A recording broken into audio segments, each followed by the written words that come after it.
According to psychiatry, one of the strongest signs that you've got bipolar disorder is when you start having delusions. And for them, any delusion is caused by a chemical imbalance, which will most likely need medication for your entire life. However, when you take a close look at the type of delusions that people have, many of them, which are very, very common among bipolar people, are often very spiritual in nature. Now, I've already introduced a few of these so-called delusions in the video Is Bipolar Mania Spiritual Enlightenment? So what I wanted to do in this video was just let you in on what I think are the roots of some of these delusions and why they're so common. And as you'll see, in my opinion, most of the so-called delusions are hardly the random connections of a broken brain, but come out of the complex relationship between your soul and your ego. Probably the most common delusion for people entering into psychosis for the very first time is to think that they are either dead or dying. And they should, because in a very real way, they are.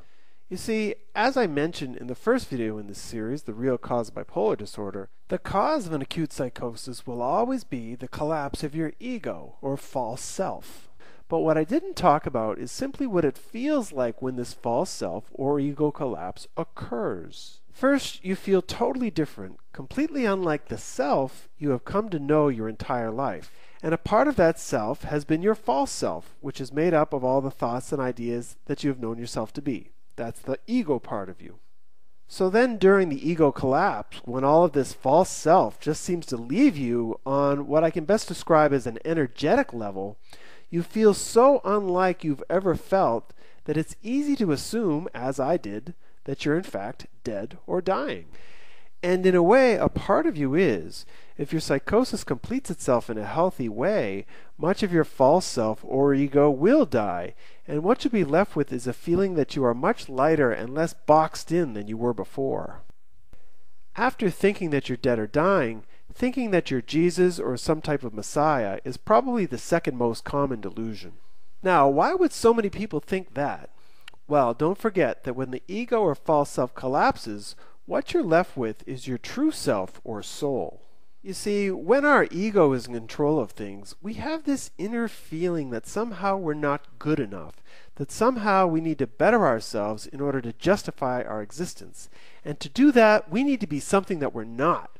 And this is the ambition of the ego, our false self, to build ourself up in almost like an artificial way. Then, when that ego drops, how do we feel? We feel perfect, limitless, sacred. So in a sense, we're actually trading one delusion, the delusion of the ego that actually we suck, for something that's quite the opposite. And so engulfed in this feeling of perfection and sacredness, and without the rational egoic mind there to tell us otherwise, it's very easy to jump to the conclusion that we have become Jesus, our culture's strongest symbol of sacredness and perfection. And now it's true not everybody thinks of themselves as Jesus. People from other religious traditions or cultural backgrounds often identify with another religious figure. For example, people of the Islamic tradition might identify with Muhammad or see themselves as another prophet. But this idea of being the Messiah is by far the strongest image.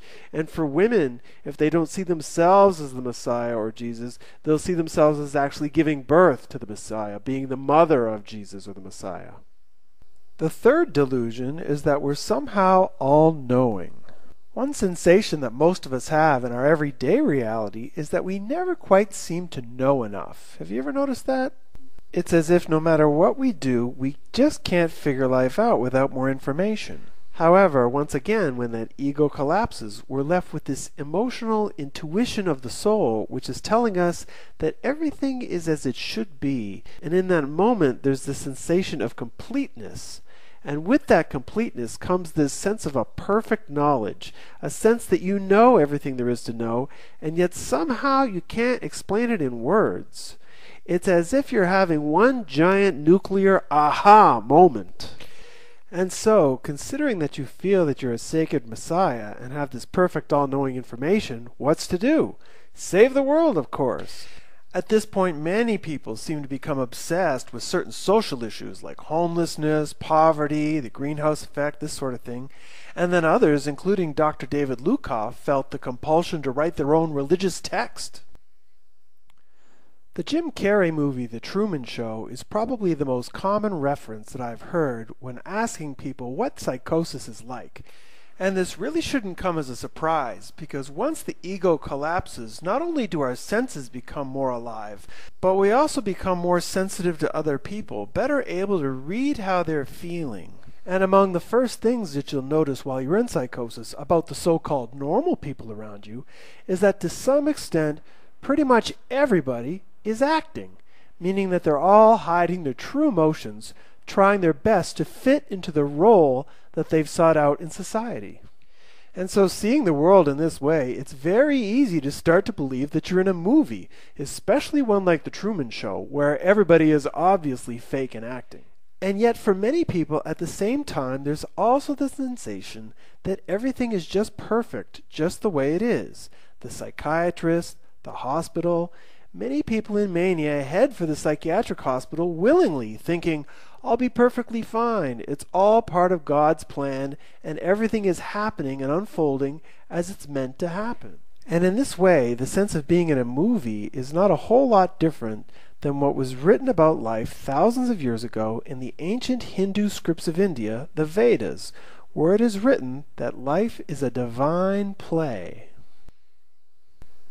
Number 6 is seeing people as angels or demons. Now, even though the experience can be very sacred, it can also be very confusing, and often we're not sure of what to do next, and we're very often looking for help.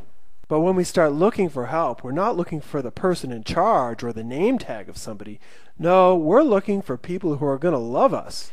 And to figure that out, we're going to look a person straight in the eyes.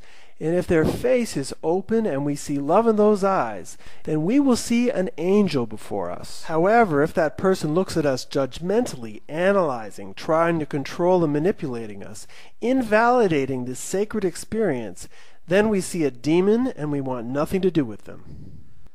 To me, the most remarkable delusion people have is the sense that they're being tested by God. And with everybody, the test is remarkably the same.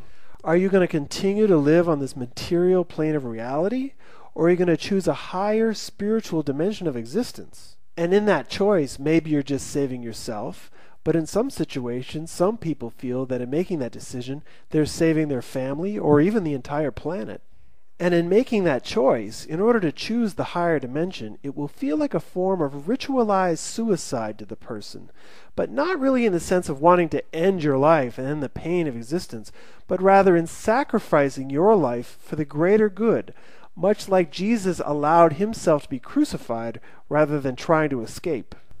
Now, some of these attempts appear quite subtle to the point of being absurd, but others can be quite dangerous, which reemphasizes my point that if you're going to try and go through a psychosis, that two people should be supporting and protecting you at all times. For me, it was simply switching off a hotel light switch, which was going to bring my personal annihilation. For my niece, it meant trying to jump through our apartment window. And then there was one guy I know who tried to take everybody on the airplane that he was flying in into the higher spiritual dimension by flushing the toilet in the airplane bathroom. And as crazy as these actions sound, not one of us is medicated today.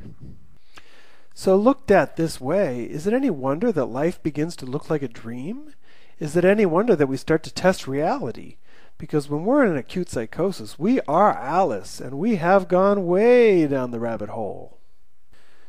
So to sum up, rather than being caused by the chemical imbalance of a malfunctioning brain, all of these so-called delusions represent your reality from your non-ordinary state of consciousness, and in that sense, they're not delusions at all. In fact, I see them as the birth of something quite profound, the awakening of our Christ consciousness. And as with any birth, this process can be quite messy and difficult as well. Once the ego comes back online, some people are quite frightened and terrified of what just happened to them. Others feel even more alienated in this world and have a deep desire to go back to the other side. And then others are simply unable to let go of the experience, having what's normally called delusions of grandeur. Here, people don't remember their experience symbolically as the awakening to their own Christ consciousness. No, with delusions of grandeur, people see their experience concretely, that they are the Christ and superior to all others. However, it's my belief that, again, with loving support and a little guidance, people with these delusions can gradually understand that the true power of the awakening of their Christ consciousness comes when you're able to recognize the Christ consciousness in others and truly connect with other people in a more open and loving way.